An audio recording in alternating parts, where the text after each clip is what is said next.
Hey kids, it's Heather with Campbell Revival Ministries. Hey, we are here today to continue reading Where the Red Fern Grows by Wilson Rawls. Get the clear off of there for you guys. Okay, so if you're new, go back on our playlist and you can start from the beginning and read along with us. If you want the book so that you can read it with us or anything, I'll have that also in the video description, the link to get it. So, all right. So let's start with our prayers and we will continue on. All right. So here is the pre-sleep blessing. Okay. And if you were to look it up in the Bible, it's under Numbers chapter 6, verses 22 to 27. All right. Let's pray. May the Lord bless us and protect us. May the Lord smile on us and be gracious to us. May the Lord show us his favor and give us his peace. I pray in the name of Jesus. Amen. Amen. All right, you guys. So, if you want to learn some more prayers, we have a list of prayers. Just go on our website here, thecampbellrevival.com, and go under the youth tab, and you'll see the children's prayers on there. So you can learn them. You can post them up on your mirror or next to your bed or whatever, wherever it's easy for you guys to have access to them, to whether you're praying it over your food at night before going to bed or in the morning when you first wake up. They're really great prayers to pray. So, all right, let's get started. We're going to be reading chapter 14 today. And so remember, if you need to catch up, just go back on our playlist. All right, chapter 14. A few days later, on his way back from the mill, one of the Hatfield boys stopped at our place. He told me my grandfather wanted to see me. It was unusual for Grandpa to send for me, and it had me worried. I figured that he wanted to talk to me about the death of Reuben and Pritchard. I always enjoyed talking to my grandpa, but I didn't want to talk about Reuben's death. Every time I thought of him, I lived the horrible tragedy all over again. After a practically sleepless night, the next morning I started for the store. I was walking along deep in thought when little Ann zipped by me. She was as happy as a young gray squirrel. She wiggled and twisted, and once she barked at me. I looked behind me. There was old Dan trotting along. He stopped when I turned around. Little Ann came up to me. I scolded them and tried to explain that I wasn't going hunting. I was just going up to the store to see what my grandpa wanted. They couldn't or didn't want to understand. I picked up a small stick and slapped my leg with it. Not the dog. I picked up a small stick and slapped my leg with it. In a deep voice, I said, "Now you go home, or I'm going to wear you out." This hurt their feelings. With their tails between their legs and trotting side by side, they started back. Every little way they would stop and look back at me. It was too much. I couldn't stand it. I began to feel bad all over. "Well, all right," I said. "Come on, you can go. But Dan, if there are any dogs around the store and you get in a fight, I won't take you hunting for a whole year." And I mean that, although I know I didn't. They came running, tickled to death. Little Ann took one of her silly spells. She started nipping at the long red tail of old Dan. Not getting any reaction from him, she jumped over him. She barked at him. He wouldn't even look at her. She ran around in front of him and laid down in the trail, acting like a cat ready to spring. Stiff-legged, he walked up close to her, stopped, and showed his teeth. I laughed out loud. I knew he wouldn't bite her any more than he would bite me. He was just acting tough because he was a boy dog. After several attempts to get him to play, little Ann gave up. Together they started sniffing around in the underbrush. As I walked up in front of the store, Grandpa hollered at me from the barn. I went over to him. Right away, he wanted to know all about Reuben's accident. He listened while I told the story over again.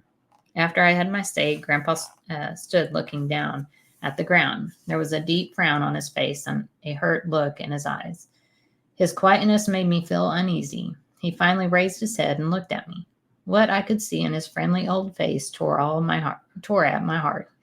It seemed that there were more wrinkles than I had ever seen before. His uncombed, iron gray hair looked almost white. I noticed that his wrinkled old hand trembled as he rubbed the wire-stiff stubble on his chin. In a low voice, he quivered as he talked. He said, "Billy, I'm sorry about all of this. Truly sorry. I can't help but feel that in a way it was my fault." "No," Grandpa said, "it wasn't your fault. It wasn't anyone's fault. It just happened and no one could help it." "I know," he said, "but if I hadn't called Reuben's bet, nothing would have happened. I guess when a man gets old, he doesn't think straight. I shouldn't have let those boys get under my skin." Grandpa said, "Reuben and Rainey could get under anyone's skin. You couldn't help that. Why, they get under everyone's skin that gets close to them." "Yes, I know," he said, but still I acted like a fool. Billy, I had no idea things were going to turn out like they did, or wouldn't have called the bet." Wanting to change the conversation, I said, "Grandpa, we won that bet fair and square, but they took my money anyway." I saw the fire come back to his eyes. This made me feel better. He was more like the grandpa I loved. "That's all right," he said. We'll just forget the whole thing." He stepped over and laid his hand on my shoulder. In a solemn voice, he said, "We won't talk about this again. Now I want you to forget it ever happened because it wasn't your fault. Oh, and I know it's hard for a boy to ever completely forget something like that. All through your life, you'll think of it now and then, but try not to let it bother you and don't ever feel guilty about it. It's not good for a young boy to feel that way." I nodded my head, thinking if people would just stop questioning me about Reuben's death, maybe I could forget it. Grandpa said, "Well, the accident wasn't the only thing I wanted to talk to you about. I've got something else, something I think will help us both forget a lot of things." The twinkle in Grandpa's eyes reminded me of what my father had said. "Seems like that old man can cook up more deals than anyone in the country." I didn't care how many deals Grandpa cooked up. He was still the best grandpa in the whole wide world. "What have you got?" I asked. "Come over to the store," he said, "and I'll show you." On our way over, I heard him mutter, "I hope this doesn't turn out like the ghost coon hunt." On entering the store, Grandpa walked to the post office department and came back with a newspaper in his hand. He spread it out on the counter. Pointing with his finger, he said in a loud voice, "Look there." I looked. The large black letters read "Championship Coon Hunt to be held." My eyes popped open. Again, I read the words. Grandpa was chuckling. I said, "Boy, if that isn't something. A championship coon hunt." Wide-eyed, I'd asked, "Where are they having this hunt, and what does it have to do with us?" Grandpa was getting excited. Off came his glasses, and out came the old red handkerchief. He blew his breath on the lens and polished them. He snorted a time or two, reared back, and almost shouted, "Do with us? Why, it has everything to do with us. All my life I wanted to go to one of these big coon hunts. Why, I've even dreamed about it, and now the opportunity has come. Yes, sir, now I can go." He paused. "That is if it's all right with you." I was dumbfounded. I said, "All right with me? Why, Grandpa, you know it's all right with me, but what have I got to do with it?" Grandpa was so excited I thought he was going to burst a blood vessel. Talking excitedly, he said, "I've got it all fixed, Billy. We can enter old Dan and little Ann in this championship hunt."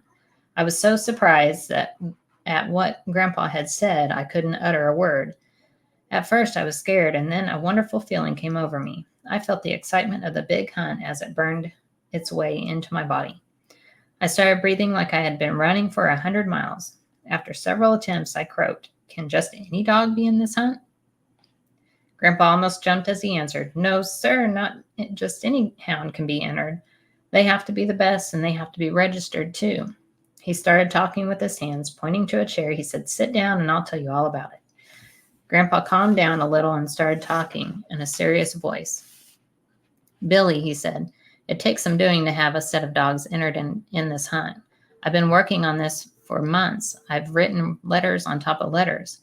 I've even had several good friends in town helping me. You see, I've kept a record of all the coons your dogs have caught, and believe me, their catch is up there with the best of them. Now, I have already paid the entry fee and everything is fixed. All we have to do is go." "Entry fee? How much did it cost?" I asked. "You let me worry about that," he said. "Now, what do you say? Want to give it a whirl? I understand the winner receives a gold cup, and you never can tell. We might just come home with it. We have as good a chance as anyone else." Grandpa had me so worked up by this time I didn't think anyone else had any good hounds but me. I reared back and blurted, "It's all right with me, Grandpa. Just tell me what to do." Grandpa flew out of gear like a Model T Ford. He slapped the counter with his hand. In a pinned-up voice, he said, "That's the boy. That's the way I like to hear a coon hunter talk." With a questioning look on his face, he asked, "Didn't I see your dogs with you when you came up?" "Yes, they followed me," I said. "They're outside." "Well, call them in," he said. "I've got something for them." I called to them.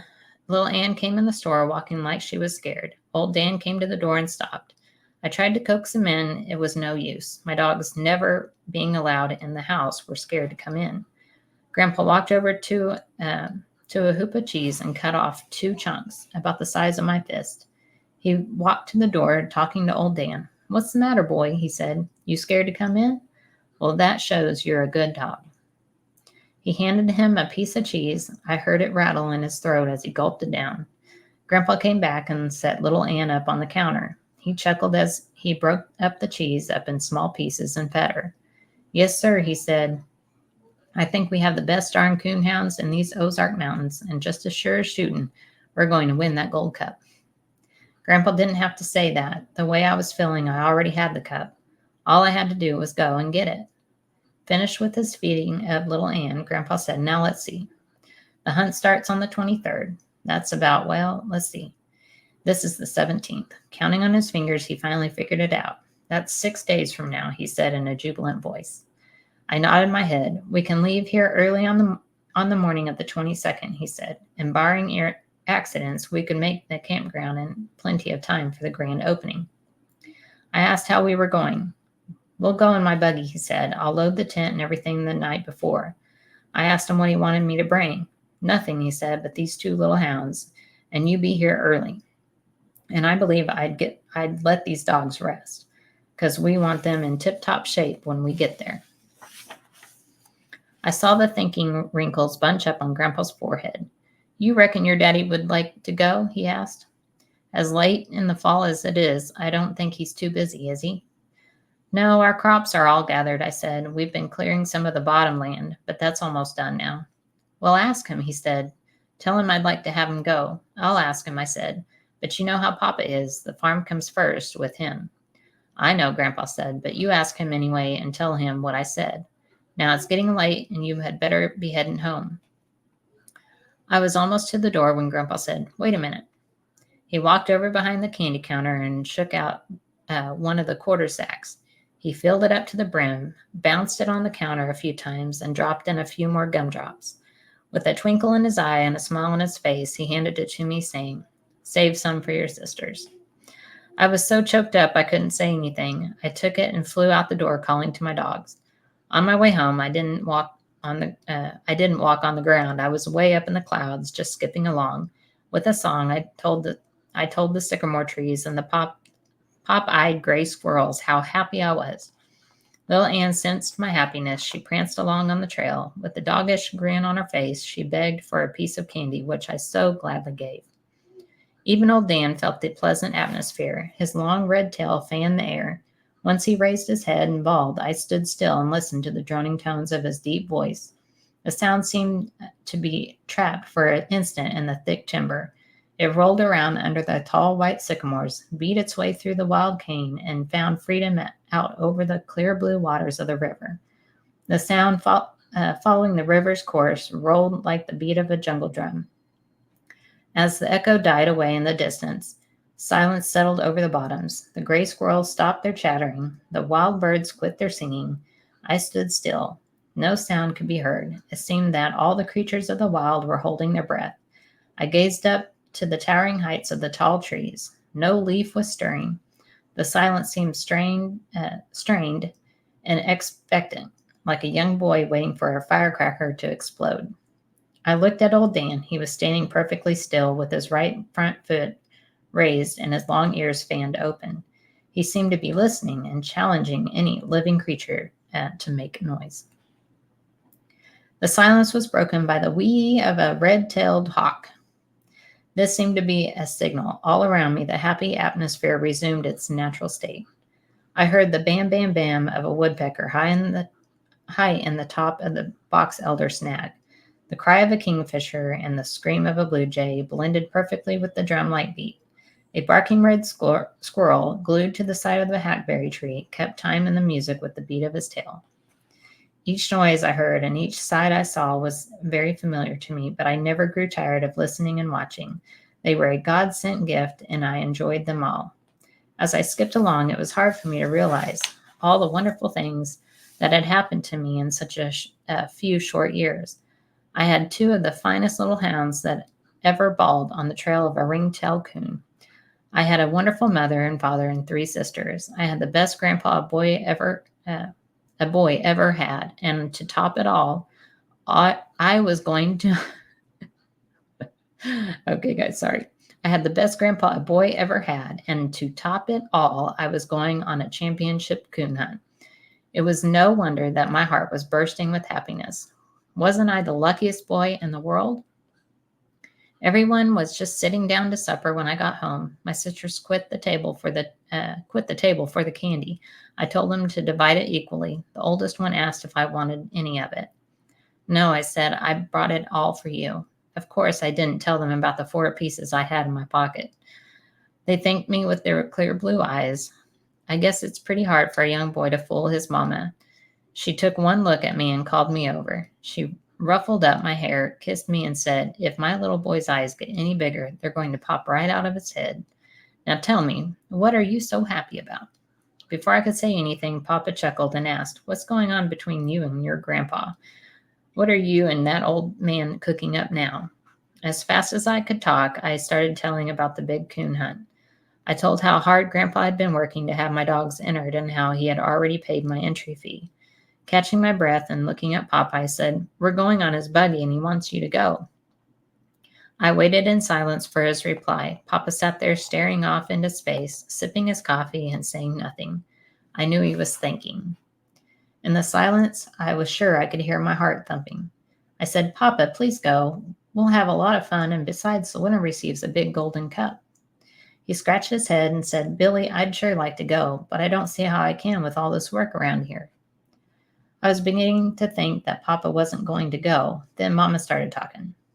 Work, she said. Why, all the work is practically done. I don't know of one thing you couldn't put off for a few days. Why don't you go? You haven't been anywhere since I don't know when. It's not only the work I'm thinking of, Papa said. It's you and the girls. Why, don't worry about the girls and me, Mama said. We'll be all right. Besides, it'll be several months yet before I need any help.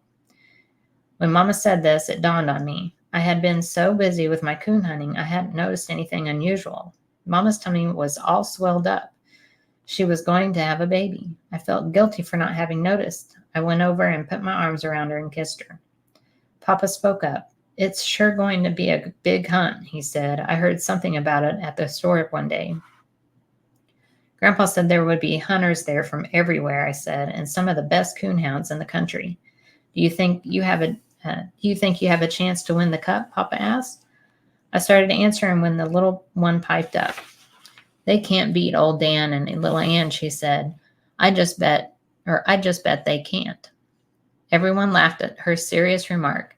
I would have kissed her, but she had candy corn bread and molasses all over her face. I told Papa I didn't know how good those dogs were, but there was one thing I did know. If they beat mine, they would have to hunt harder than they ever had before.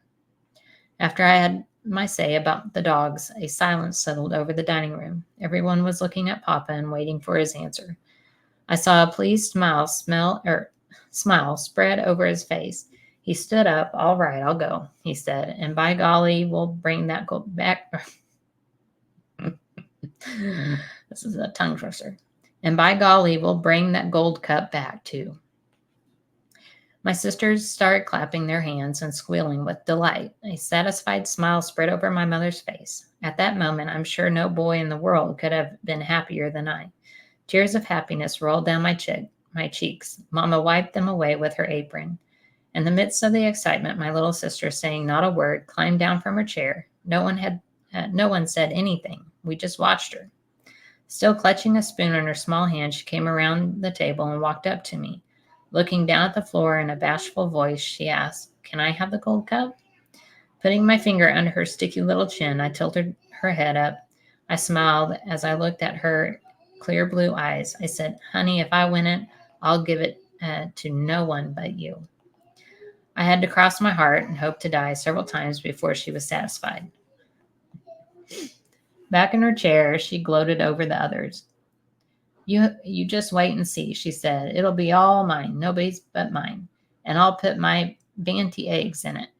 "Silly, you don't put Banty eggs in a gold cup," the oldest one said. "They're just made to look at." That night I dreamed about gold cups, little red hounds, and coons as big as rain barrels.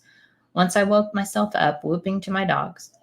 The next few days were busy ones for me. Knowing that Papa and I would be gone for several days, I did everything I could to make things convenient for Mama.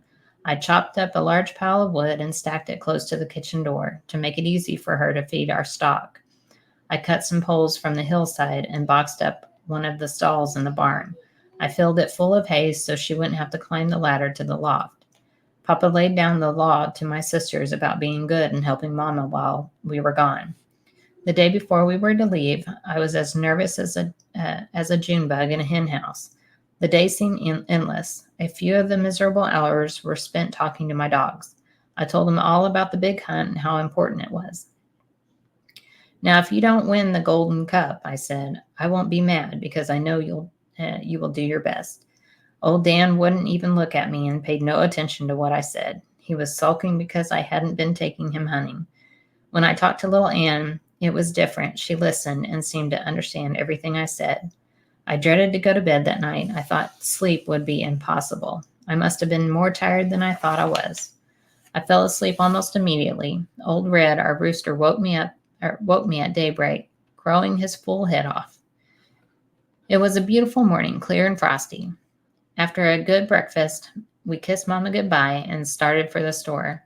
I'm sure there were a lot of coon hunters in the Ozarks, but on that morning, none could have felt as big and important as I. Walking along by the side of my father, I threw out my chest and tried hard to keep pace with his long strides. He noticed and laughed. "You'll have to grow a little bit," he said, "before you can take steps that long." I didn't say anything. I just smiled. Hearing a noise overhead, I looked up. The gray ones were winging their way southward. I listened to their talkings and wondered what they were saying. Looking to the mountains around us, I saw that the mysterious artist who comes at night had paid us a visit. I wondered how he could paint so many different colors in one night: red, wine, yellow, and rust. My dogs were trotting along in front of us. I smiled at the way their hindquarters shifted to the right. Little Ann would jump and bounce and try to get old Dan to play, but the solemn old boy just jogged along, heedless of everything. "You know, Papa said, she doesn't even act like a hound. She's bouncing and playing all the time. Why, she acts more like a little pup than a hound." "Yes, I know," I said. "I've noticed that myself. But you know one thing, Papa, she's the smartest dog I have ever seen. Why, some of them, why, some of the things she does are almost unbelievable." "Yes, I know," said Papa. "But still, it's strange, very strange." "There's only one thing wrong with her, Papa," I said. "Yeah, what's that?" he asked. "You won't believe it," I said, "but she's gun shy." "Gun shy? How do you know she's gun shy?" Papa asked. "I didn't know for a long time," I said, "until one day when I was hoeing corn down in the field by the old slough. She and old Dan were digging in a bank after a groundhog. Across the river, some fishermen started shooting a gun. It scared little Ann, and she came running to me, shaking all over. "Oh," Papa said, "maybe you just thought she was scared." "No, I didn't, Papa," I said. "It happened again up at the store one day. Grandpa shot a chicken hawk. When the gun went off, it scared her half to death. No, she's gun shy, all right." "Oh, well," Papa said, "that doesn't mean anything. A lot of dogs are afraid of guns." "I know," I said, but you wouldn't think she would be that way. I believe if I had a gun of my own, I could break her of being gun shy." Papa looked at me. He said, "From what your mother says, you won't be getting a gun for some time yet." "Yes, I know," I said. When we reached the store, we saw the team was already hitched to the buggy and was standing in front of the store. Grandpa had loaded the tent and several boxes of groceries. I had never seen him in such high spirits. He slapped Papa on the back, saying, "I'm sure glad you could go with us. It'll do you good to get out once in a while." Papa laughed and said, It looked like I had to go or have everyone in the family mad at me." Looking in the buggy, I saw my axe. I didn't think I had ever wanted to see it again, but for some reason it didn't look like I thought it would. There was no blood on it, and it looked harmless enough laying there all clean and bright. Grandpa saw me looking at it. He came over. "I kept it a few days," he said, "just in case the marshal wanted to ask some questions. Everything seems to be all right now, and we may need a good axe on this hunt." Grandpa sensed how I felt about the axe. He waited in silence for my answer. Excuse me. The excitement of the hunt was so strong in me, even the sight of the axe brought back only a fleeting remembrance of Reuben's accident. I said, "Yes, we will need one. Besides, it's a good one, and there is no use in throwing it away." Grandpa laughed, reached over, and screwed my cap around on my head, saying, "That's the boy. That's what I wanted you to say. Now you better go to the barn and get some hay and make a bed in the buggy box for your dogs." "Oh," Grandpa said, "they can walk. They don't ever get tired. Besides, they're used to walking." "Walk?" Grandpa almost shouted. "They're not going to walk. No, sir, not if I can help it. You want them to be footsore when we get there?" Papa chuckled and said, "We can't win a gold cup with two sore-footed hounds, can we?" "Of course not," Grandpa said. "Now you go and get that hay like I said." As I turned to go to the barn, I couldn't help but smile. It made me feel good to have my Papa and Grandpa so concerned about my dogs. I had taken only a few steps when Grandpa said, "Oh, wait a minute." I stopped and turned around. Walking up to me and glancing toward the house as he did, he whispered, "In that empty kraut barrel in the harness room, there's a jug of corn liquor. Cover it up in the hay so your grandma won't see it, and bring it back with you." With a twinkle in his eye, he said, "You never can tell when we'll need some medicine." I knew my father wouldn't drink any of the liquor, but if Grandpa wanted to take along a whole barrel, it was all right with me. Just when I thought we were ready to leave, Grandma came busting out. Grandpa got nervous. He whispered and asked, "Did you hide the jug good?" I nodded my head. Grandma handed Grandpa a pair of long-handled underwear and a scarf, saying, "I knew you'd forget something." Grandpa snorted, but knew that there was no use arguing with her. She started picking around in the groceries, asking about salt, pepper, and matches. "Nanny, we've got everything," he said. "You must think I'm a baby and don't know how to pack a grub box." "A baby?" Grandma snorted. "Why, you're worse than a baby. At least they have a little sense. You don't have any at all. An old codger like you out chasing a coon all over the hills." At her biting remark, I thought Grandpa was going to blow up. He snorted like Daisy, our milk cow, when she... Start over, guys. At her biting remark, I thought Grandpa was going to blow up. He snorted like Daisy, our milk cow, when she had seen a booger. I crawled up in a buggy box with my dogs and hung my feet. Grandma came over and asked me about warm clothes. I told her I had plenty. She kissed me goodbye, and we were on our way. All right, guys, so that's the end of chapter 14, and next week we will read chapter 15. So there's only like 20 chapters in this, so we're getting close to the end. All right, guys, if like I said before, if you want to catch up with us, go back to the beginning of our playlist for this. And if you guys ever need prayer or have questions, just go to our website here at thecampbellrevival.com, and you can hit the contact or prayer request, and we would love to pray over you or answer any of your questions. So love you guys, and we will see you next week. Bye.